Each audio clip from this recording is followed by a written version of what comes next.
નમસ્કાર ખેડૂત મિત્રો. ખેડૂત પાઠશાળામાંથી હું જિગ્નેશ અડિયા તમારું હાર્દિક સ્વાગત કરું છું. ખેડૂત મિત્રો, આજની માહિતી ખૂબ જ અગત્યની છે અને જાણવા જેવી છે, કારણ કે આજે આપણે વાત કરવાના છીએ ડીએપી ખાતર વિશે. કેમ કે આપણે પાયામાં ડીએપી ખાતરનો વધારે પડતો ઉપયોગ કરતા હોઈએ છીએ, એના કારણે જમીનમાં ઘણા બધા પ્રશ્નો જોવા મળતા હોય છે અને ખેડૂતોને ઘણું નુકસાન થતું હોય છે. તો કઈ રીતના ડીએપી ખાતર નુકસાન કરે છે અને કઈ રીતે આપણે એનાથી બચી શકીએ, એના વિશેની સંપૂર્ણ માહિતી આપણે આ વિડીયો થકી લેવાના છીએ. તો આપણી સાથે છેલ્લે સુધી જોડાઈ રહેજો અને જો ચેનલ પર નવા હોય તો આપણી ચેનલને સબસ્ક્રાઈબ પણ કરી દેજો. ખેડૂત મિત્રો, સૌથી પહેલાં વાત કરીએ તો ડીએપીમાં 18% નાઇટ્રોજન અને 46% ફોસ્ફરસ હોય છે અને ફોસ્ફરસનું કામ શરૂઆતની અવસ્થામાં મૂળના વિકાસ કરવાનું હોય છે. એટલા માટે આપણે બને ત્યાં સુધી ડીએપી ખાતરનો ઉપયોગ પાયામાં ઉપયોગ કરતા હોઈએ છીએ.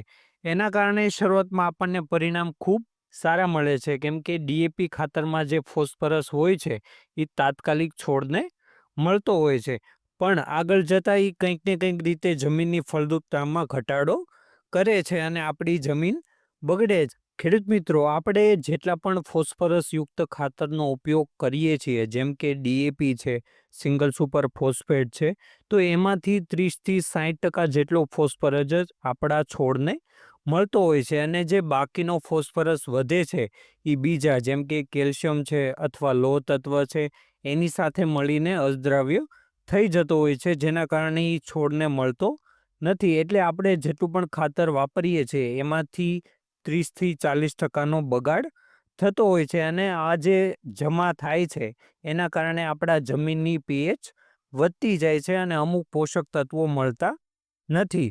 હવે જો જમીનની પીએચ આપણે 5.5 એટલે 5.5થી 7ની વચ્ચે હોય તો છોડને બધા પોષક તત્વો સામાન્ય રીતે મળી રહેતા હોય છે, પણ જેમ જેમ જમીનની પીએચ વધતી જાય છે ત્યાર પછી ડીએપીનું કામ ઓછું થઈ જાય છે, કેમ કે છોડને પૂરતા પ્રમાણમાં ફોસ્ફરસ મળતો નથી.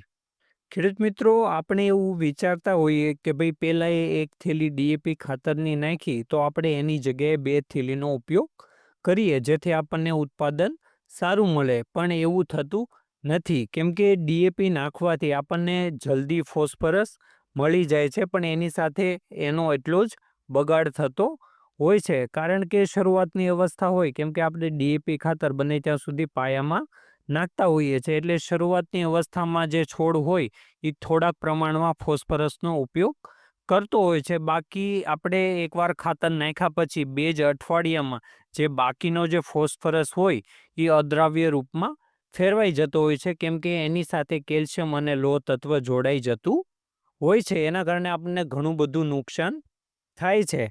હવે આના કારણે આપણા મનમાં ઘણા બધા પ્રશ્નો બી થતા હોય છે કે ભાઈ આપણે ડીએપી અને એસએસપી ખાતરનો વધારે ઉપયોગ કરીએ તો એમ જમીનની જે પીએચ છે એ વધે છે, જમીનની ફળદ્રુપતામાં ઘટાડો થાય છે અને આપણને ઉત્પાદન ઓછું મળે છે. તો એના માટે આપણે શું કરી શકીએ અને આની જગ્યાએ આપણે કયું ખાતર નાખી શકીએ જેથી આપણને પાયામાં શરૂઆતની અવસ્થામાં છોડને પૂરતા પ્રમાણમાં ફોસ્ફરસ પણ મળી રહે અને આપણો ખર્ચો ઓછો થાય અને જે ફોસ્ફરસનો બગાડ થાય છે એ પણ ઓછો થાય.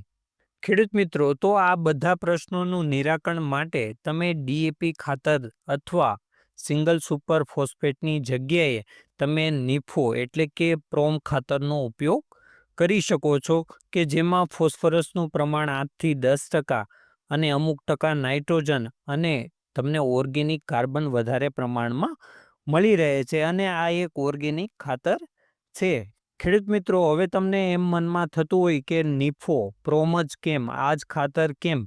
કારણ કે આમાં ફોસ્ફરસની સાથે સાથે તમને ઓર્ગેનિક કાર્બન પણ મળે છે, જેને અત્યારે આપણી જમીનમાં ખાસ જરૂર છે, કેમ કે આના કારણે જમીનમાં જે જરૂરી એવા પોષક તત્વો અને જરૂરી એવા જે બેક્ટેરિયા હોય છે એનું પ્રમાણ વધે છે, જેથી જે અમુક ટકા જે અદ્રાવ્ય રૂપમાં ફોસ્ફરસ હોય છે એ છોડને મળી રહેતો હોય છે. એટલે આપણે વધારે પ્રમાણમાં ફોસ્ફરસવાળા ખાતર નાખવાની જરૂર પડતી નથી, કેમ કે આપણી જમીનમાં એટલો ફોસ્ફરસ અદ્રાવ્ય રૂપમાં રહેલો છે, તો એને જે દ્રાવ્ય રૂપમાં ફેરવે છે અને એની સાથે સાથે જે જમીનની ફળદ્રુપતા છે એમાં વધારો કરે છે, પાણી સંગ્રહ કરવાની શક્તિ છે એમાં વધારો કરે છે અને જમીનમાં સુધારો થાય છે.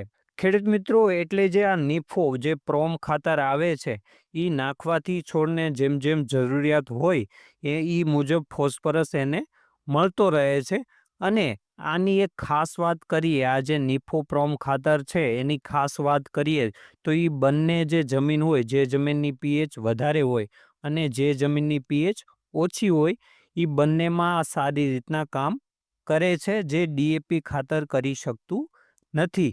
જો જમીનની પીએચ 4 અથવા 5ની નીચે હોય અને 6 અથવા 7ની ઉપર હોય તો ડીએપી ખાતર પૂરતા પ્રમાણમાં આપણને પરિણામ આપતું નથી અને જે વધારાનો ફોસ્ફરસ હોય છે એ અદ્રાવ્ય રૂપમાં ફેરવાઈ જતો હોય છે. એટલા માટે ખેડૂત મિત્રો, જેટલા પણ આપણે ખાતરોનો ઉપયોગ કરીએ એમાંથી આપણને કેટલા ટકા મળે છે એ બધું આધારિત છે જમીનની પીએચ ઉપર. એટલા માટે આપણે જમીનના જે રિપોર્ટ છે એનું પૃથ્થકરણ છે એ કરાવવું ખૂબ જ જરૂરી છે. તો એ બધા એકવાર કરાવી લેવું અને આપણે એ પ્રમાણે ખાતરનો ઉપયોગ કરવો જોઈએ. ધન્યવાદ ખેડૂત મિત્રો. આવા જ ખેતી અને રોગ જીવાતના પ્રશ્નો તમે અમને કોમેન્ટમાં જણાવી શકો છો. જો વિડીયોમાં માહિતી પસંદ આવી હોય તો વિડીયોને લાઈક કરો, શેર કરો અને આવી જ ખેતીને લગતી માહિતી માટે અમારી ચેનલને સબસ્ક્રાઈબ કરો. ફરી મળીશું એક નવા વિડીયો સાથે. જય જવાન, જય કિસાન.